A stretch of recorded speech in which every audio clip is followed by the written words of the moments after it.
Hi, HRN listeners. We're celebrating our 15th anniversary, and we have a really fun campaign and an ask for you. This 15th anniversary tour is aiming to bring you closer to unique food and music experiences in some of the most exciting cities in America. All the while, we're raising funds to support our work empowering the next generation of food systems storytellers through our fellowship programs. Here's how it works. Donate to HRN and be entered into a raffle in the city of your choice to win a dinner for two at a noteworthy restaurant and tickets for two to a concert at a prominent local venue.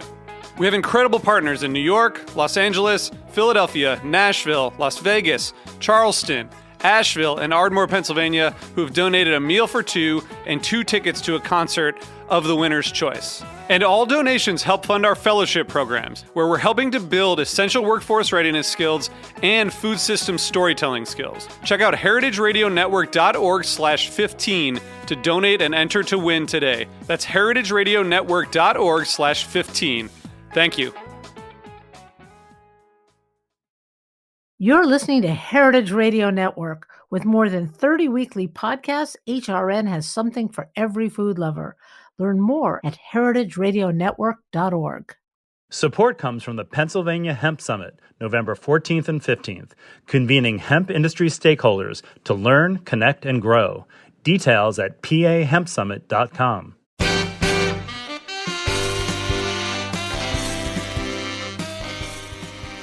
Hello to everyone.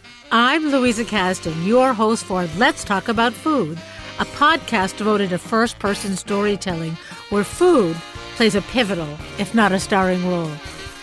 Everyone has a food story. Food is at the heart of human connection, at the center of love, of ritual, of need and want, and most of all, food creates community.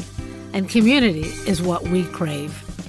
When an icon and role model in food policy and food studies writes a memoir after writing more than a dozen nonfiction, policy-heavy books, you might expect it to be serious, even a little preachy. But you'd be wrong here. Marion Nestle's telling of her life story is juicy and delicious, eminently readable. And in addition to her own journey, it is a surprisingly candid social history about the difficulties of a serious professional woman in academia coming of age in the 50s and 60s. Married at 19? Really, Marion? She's quite a woman, and it is quite a tale. Let's hear from Marion Nestle about her memoir, Slow Cooked. First of all, Marion, the book is such a revelation to me. And the book is called Slow Cooked, An Unexpected Life in Food Politics. And it starts at the beginning of Marion Nestle, when Marion was Marion Zittel, or Zittel, I'm not sure, and takes us all the way up to now. And what's amazing to me is the confidence you acquired somewhere along the way that essentially unswirled all of the feminist issues of the day that you didn't even know were feminist issues. It's kind of incredible. I wondered if we could start by having you read a little piece from the beginning. Early in the book, something that's so revealing of the kind of childhood you had, and it is from the chapter A Long, Slow Start. It is in such a different voice than everything else I've read that you've written, and I loved it. All right, I'd be happy to. The section is titled My One Haven, Higley Hill. That was the summer camp I went to for several years. I say in the book, I should have been more curious about food because I knew what real food tasted like. I learned this at the one place I remember being happy, Higley Hill, the summer camp I went to in Vermont. Through Communist Party connections, my parents were friends with George and Bunny Greenwich, a couple who ran a small camp in upstate New York. But in the summer of 1946, George was dying of cancer, and they moved the camp to a Vermont farm purchased recently by his brother Max, who was called Manny, and his wife Grace. On the way back from that first cross-country trip to Los Angeles that I had taken with my parents, we stopped at the camp so that my parents could visit George. I liked being there so much that they went on to New York, leaving the friend I was traveling with and me at the camp for a couple of weeks. The farm occupied more than 100 acres, with fields, woods, streams, and a pond. There were only a few other campers that first year, and the adults were preoccupied with caring for George. We kids were free to run wild. I loved Higley Hill, and I loved being away from my parents, but mostly I loved the food. Grace and Manny had lived in China for many years, and Grace knew how to stir fry ingredients picked fresh from the large kitchen garden. If we campers were good, we got to pick the vegetables for dinner. When it was my turn to pick string beans, I bit into one. It was warm from the July sun, crisp and sweet. Raised on canned vegetables as I had been, I had no idea that a string bean could taste anything like that. This was my vegetable epiphany. I've loved fresh vegetables and gardens ever since, and I now cherish the blueberries, raspberries, peaches, figs, tomatoes, and herbs growing in pots on my Manhattan terrace. I just love that for so many reasons, not the least of which that it was a communist summer camp. We called it. Commie We called camp. it Commie Camp. Right. And that you were a product of that whole environment. And also, there's a kind of joyous quality where most of us who are used to you understand that you are a passionate person. You write often about science, often about government, often about media, with a kind of dispassion, a kind of passionate dispassion that we have all come to know and love. Writing this book seems to have unleashed something different in you. That's how I read Well, it. Is that true? Well, of course, it's a memoir. It's personal. It's not about politics in the same way that my other books have been. The way I like to put it is I'm a nonfiction writer, and this is my first work of fiction. It crosses into another genre because, as everybody explained to me when I said I'm writing a memoir, I wrote it to answer questions I get asked all the time about my personal life. And I wrote it because the pandemic made it impossible to write nonfiction that required research because I couldn't get into a library. But the first thing that I had to deal with was that this is not biography. This is a memoir. It's my memories of what happened in my life and the events that led to who I am today. But it's not a biography. And it blends, and my memory's not any better than anybody else's. So the issue of fact checking was very important through all of this. It was very hard to do. But it is your personal narrative. So the fact checking is fairly unimportant. It really doesn't matter whether you took biology at 3:30 in the afternoon or 4 o'clock. It really doesn't matter at all. Right. It's how I remember taking biology. That was a different kind of writing for me, and in some ways very difficult, in some ways not. I had the time and the space to work on this. It was kind of fun. Got me through the pandemic. Well, but it's more than that. It's useful to everybody who's interested in you, interested in food, and also it's a kind of incredible story. In a way, you are epitomizing in your own way the feminine mystique of that time. I was once in a place where I spent 2 days with Betty Friedan, and all of these women kept coming up to her and saying, some said, thank you so much, but there was a whole group of them that came up and said, you ruined my life. You ruined my life. You made me think there was something other than children and households and marriage, and I ended up with nothing but my career. And you've managed to synthesize, for me in reading this, bring me back to that moment where somebody as fierce as you, who really, a couple of phrases in the book where you basically say, yeah, I was used to being minimized. I was used to people assuming that I really had nothing much to offer. And how you overcame that and became the Marion Nestle that I know is kind of amazing. When you look back on that, do you see yourself? Were you angrier than the memoir makes you seem? No, I didn't have any anger. I wasn't allowed to be angry. My way of dealing with that level of frustration was to cry. just to completely fall apart. I'm one of those women from the 1950s and early 60s when Betty Friedan's book came out who was blown away by it. I was at that point married with small children. I was miserably unhappy, crying all the time because my life was so constricted by children and by a marriage that wasn't a particularly exciting or interesting or happy marriage. And the book came as a revelation to me. And yeah, this is what women were supposed to do. I mean, I tell this story in the book about how my three closest friends in high school had as their lifetime ambition to marry a professor, doctor, and a rabbi, respectively. And they did. And I also got married at 19. That's what you did. You got married after you went to college because that was where you were going to meet your husband. And you got married as soon as you could. You had children as soon as you could. And I did all that.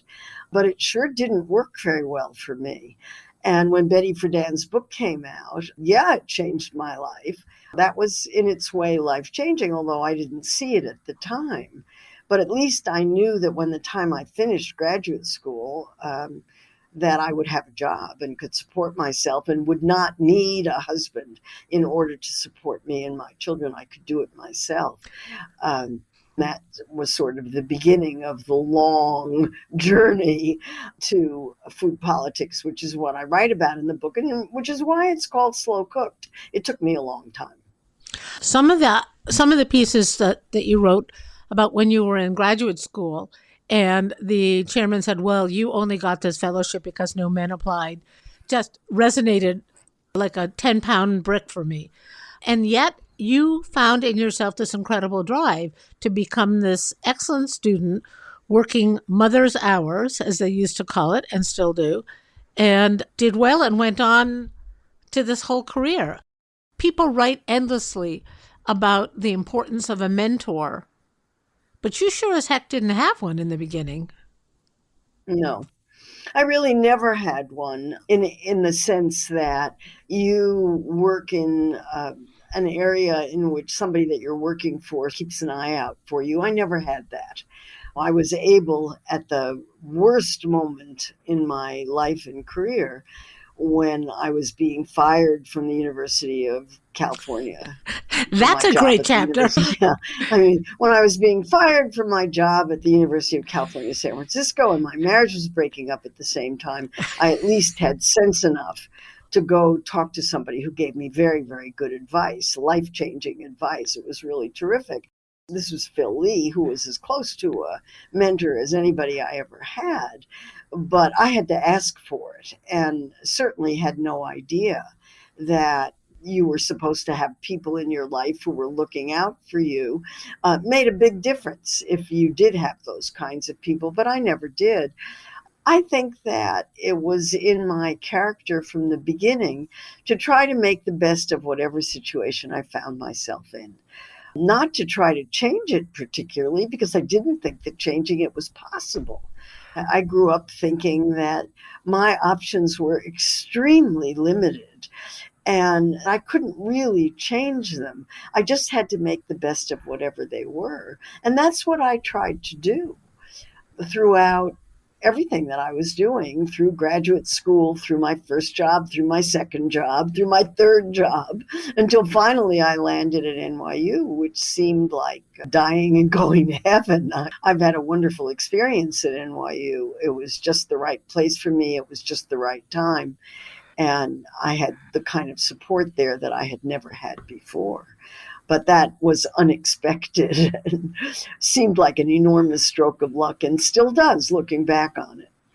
Well, when I read this and I see your fierceness as a crusader, which you are, as a crusader with terrific footnotes and research, but you are a crusader and you are fierce, I wonder how long it took you to figure out how to direct it so that you were fierce, capable, but harbored no animosity.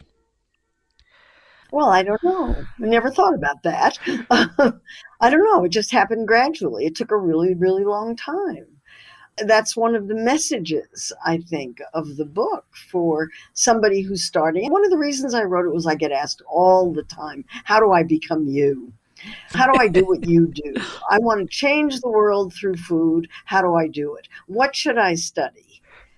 What kinds of experience should I have? And my answer to that is do what's fun for you, because it really doesn't matter. There's no one path. One of the things about food is that it's very interdisciplinary. So it doesn't matter what discipline you approach it from.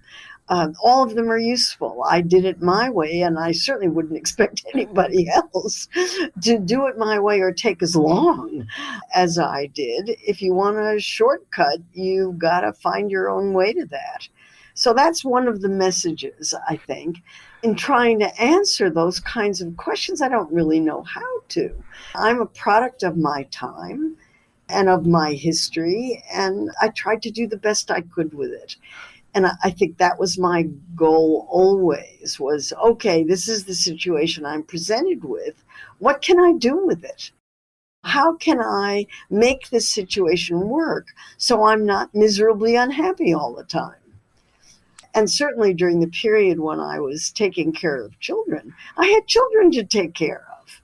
I had them to raise, and they were enormously important to me, and they were my first priority. They had to be my first priority. They weren't anybody else's first priority. They had to be mine. I was constrained by women's issues that were very common in those days. It was very common to be discriminated against at work, to have your colleagues being paid vastly more than you were, to be treated as if the work you were doing wasn't very important. And certainly once I got interested in food and nutrition, those are fields that are looked down on in the academy. It's very, very difficult to get food taken seriously as a serious academic discipline, although that's happening, something for which I'm feel enormously gratified that that's really happening. And you should take enormous credit. Oh, I'd love to. I really would. We started food studies programs at NYU in 1996, and we were basically the only one except for Boston University at the time. And now there are 60 or 70 schools in the United States that teach one or another kind of program in food studies, or maybe called something else, but basically every university and practically every department has a food class in it of one kind or another, because people love studying about food. They just love it. I love it. That's been enormously gratifying. Well, astonishing and gratifying. I have to say that I opened the book expecting it to be, 2 minutes on your early days and then accolade after accolade, well deserved. But I ended up threading through it this real sense of you as not as a product of your times, but as someone who broke out of the envelope of your times. And I was astonished by what a good and fast and exciting read it was. What kind of responses are you getting from people?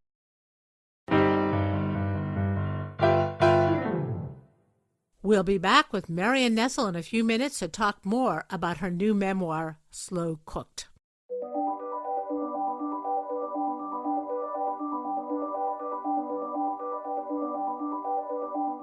Support comes from the Pennsylvania Hemp Summit. Join us for the Pennsylvania Hemp Summit trade show and reception at the Farm Show Complex in Harrisburg on November 14th and 15th. Connect with industry stakeholders and grow the industry together through our 2023 industry planning sessions, industry and legislature panel discussions, success story sharing, professional development workshops, and a research showcase. Register to attend or get involved by exhibiting or sponsoring. Details at pahempsummit.com.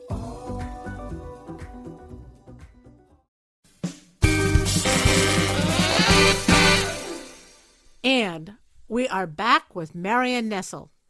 And I was astonished by what a good and fast and exciting read it was. What kind of responses are you getting from people? Well, I'm getting that response, which is enormously gratifying, that people are surprised at how easy and interesting it is to read. That's kind of nice. People react to it in different ways. Somebody asked me at a bookstore reading what my children thought of it. And they had never really said anything about it. And my son said, just tell them we like it fine. That's my son. And my daughter said, we're very proud of you. So that was really touching. I like that. And I've gotten a really nice note about it from an ex-husband, a very, very nice note. I get notes from people about things that strike them about it. People relate to it in different ways.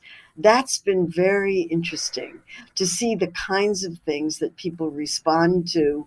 Oh, this is just like my childhood, or really, that happened to you too. It's so interesting that the theme of food carries through it, or people just have their own way of looking at it. This is so different than the responses to any of my other books. Well, it's so humanizing. It's so personal. You're already an icon, but icons are kind of things you can walk around 360 and say, great, this is incredibly humanizing. And I don't know, I found it moving. I underlined so many sentences, starting with the sentences where you talk about your parents and what you thought about your father and how you felt this way, and that you did really well in a course and you thought it was easy because you did well. Doesn't everybody do well in things that they're...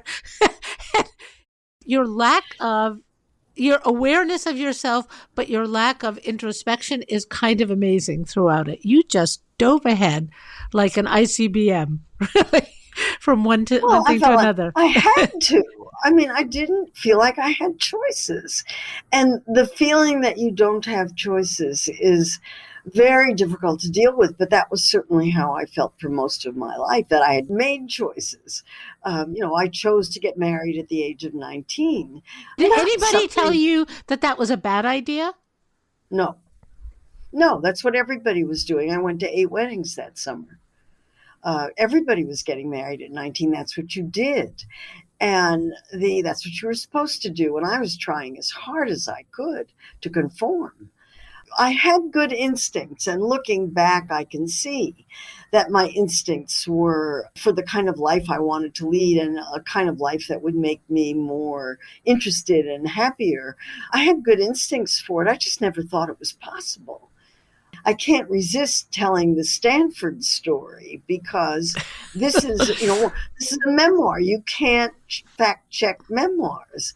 But in fact, a fact check just came in last week. One of the things I write about is that I had applied to Stanford as a long shot. I didn't have enough money to go, but somehow I had the nerve to apply to it.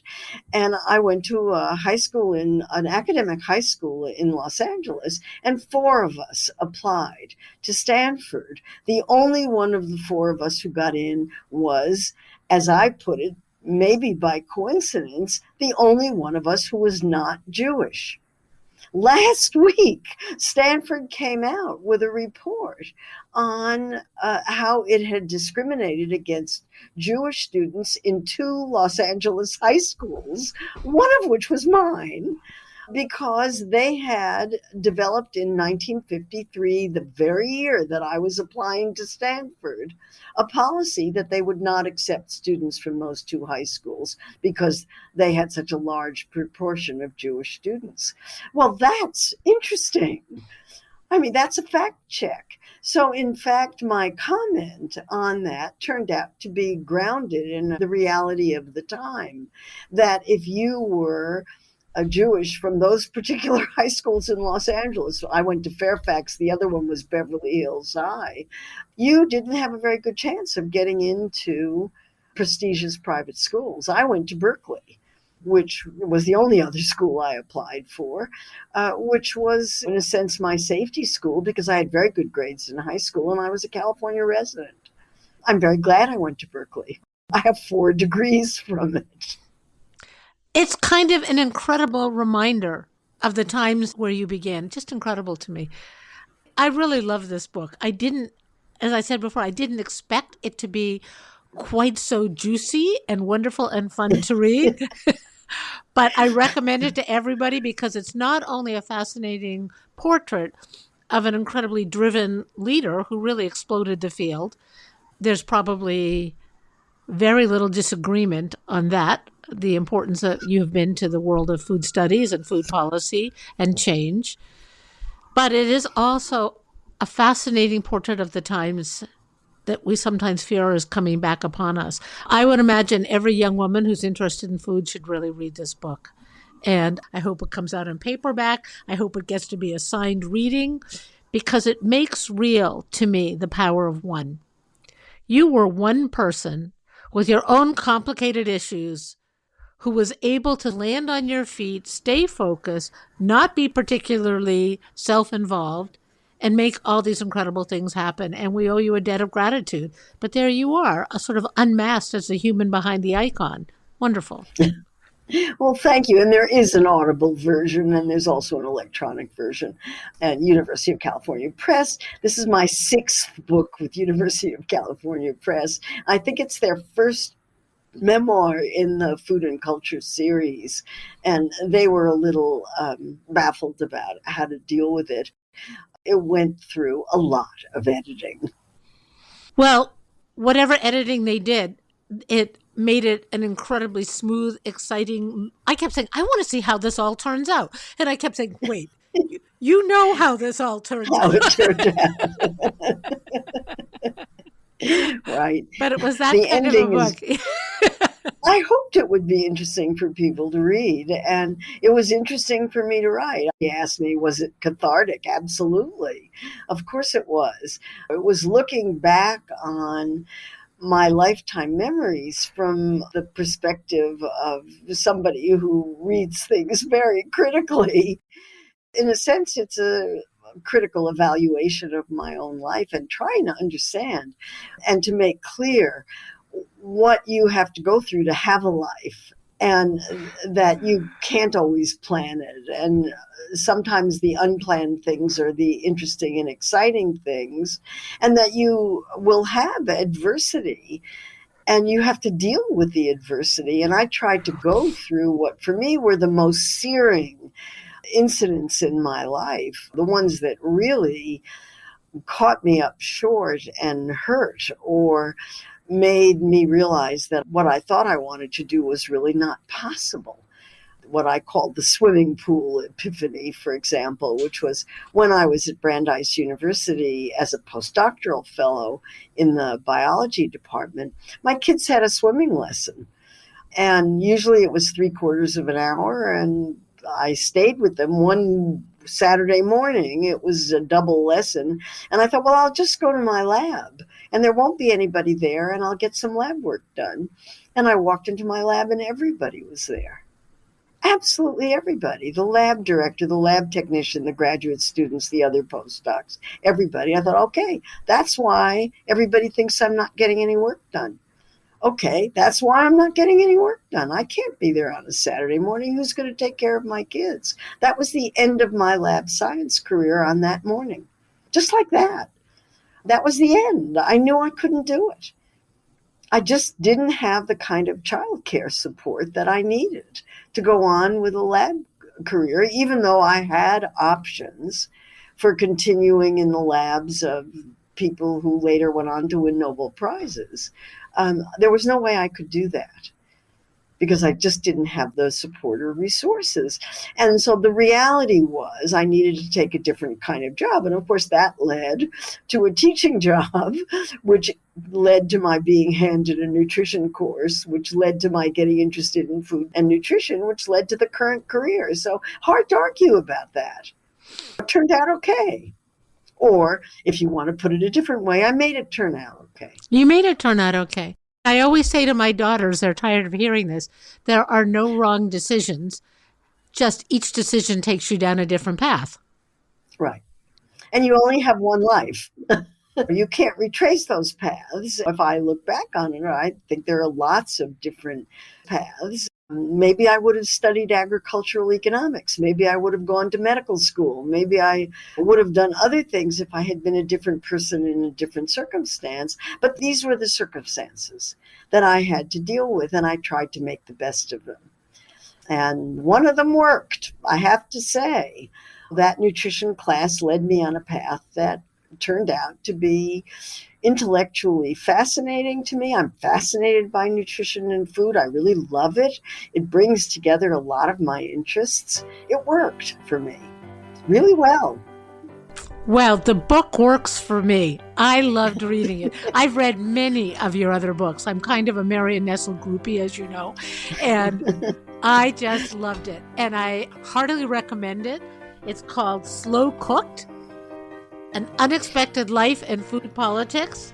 It is by University of California Press. It's available as an ebook and an Audible book. Well, congratulations to you. I hope everybody reads this book. Marion Nestle, food icon, an actual human being. Thanks so much for this, Marion. Thank you. Oh, my pleasure. Love the book. You'll love it too. Slow Cooked, ebook, hardcover, audiobook. Thank you, Marion. Thanks for listening. Let's Talk About Food is produced by The Food Voice. I'm producing, along with audio director and composer Mike Moss of Soundscape Boston. You can find more of our stories at our website, letstalkaboutfood.com, and on Heritage Radio or wherever you get your podcasts. Let's Talk About Food is powered by Simplecast. Thanks for listening to Heritage Radio Network, food radio supported by you.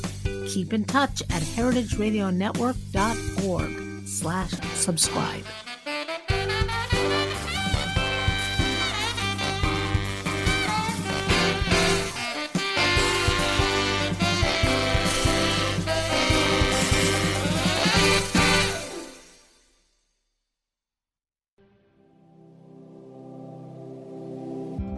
Hey there, I'm Lee Ullman here with some big news from the National Young Farmers Coalition.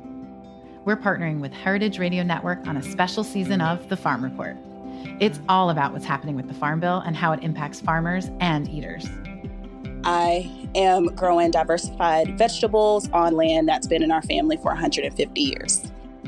And so with the pandemic, gentrification, property values going up, we had to sell the land and we lost it. Join us as we uncover the untold stories behind this massive piece of legislation that shapes how we grow our food, what we eat, and so much more.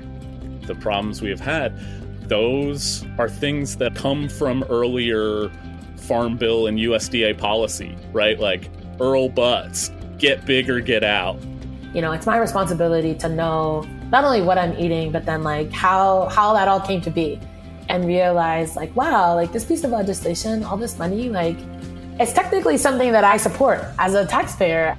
While Congress debates the next Farm Bill, this is not just an invitation to listen. It's a call to action. Be part of the conversation. Subscribe to The Farm Report on Heritage Radio Network, wherever you listen to podcasts.